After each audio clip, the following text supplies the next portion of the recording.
Hi, it's me again with Corel Draw Tips and Tricks. And somebody sent me this photograph. They were having trouble with the weld tool, getting it to weld, and then they I think they solved their own problem. But I thought it'd be a pretty good video to see how to get them spaced out evenly and do the whole thing, really without using the weld tool. So I just took a rectangle and I'm gonna make it, not holding down the control button so it doesn't have to be perfect. My ratio is unlocked. I'm gonna make this thing 14 inches tall and 10 inches wide. Then with my edit corners together unlocked, I'm gonna type in 5 inches and 5 inches, and now I've got a round shape. Now I'm gonna take this, and I've got my pin setting on inches, so I'm gonna set it on a 1/2 inch. So now I got a 1/2 inch line. I'm gonna go up to Object, convert the outline to an object, and then I'm gonna left click, right click.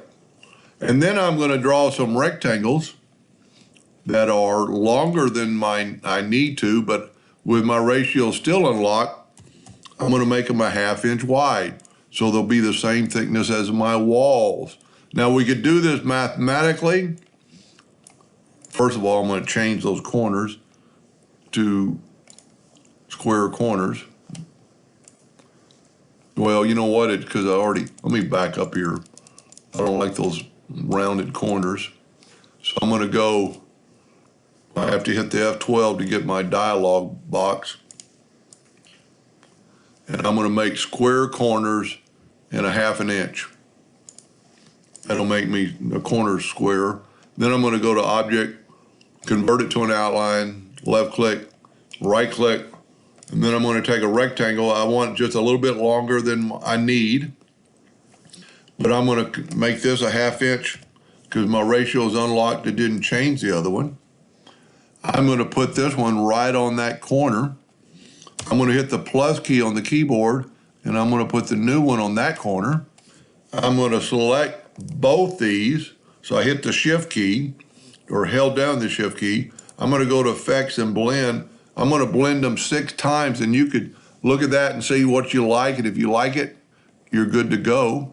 Now this is a blend, so we're gonna have to break the blend apart for this to work, and then take your virtual segment delete key and delete all those lines. And that's really all we need to do, because I'm gonna show you probably a better way to do this. We're at 10.5 plus inches. I'm going to set my nudge factor on 12.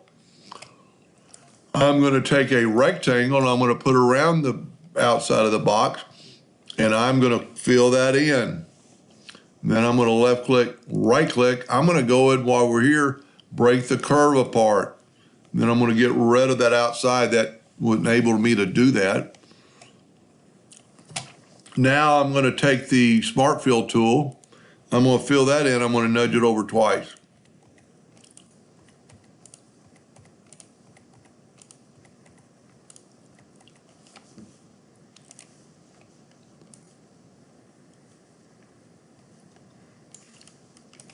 Now I'm going to left click, right click, and then I'm going to fill it in with black, and we have that item. Now, I'm going to do a second video on how you could get these things the same thickness. The spaces will be, which this is not, but just in case you ever want the bars to be the same thickness as your gap. Anyway, I hope that helped them a little bit. Thank you for watching.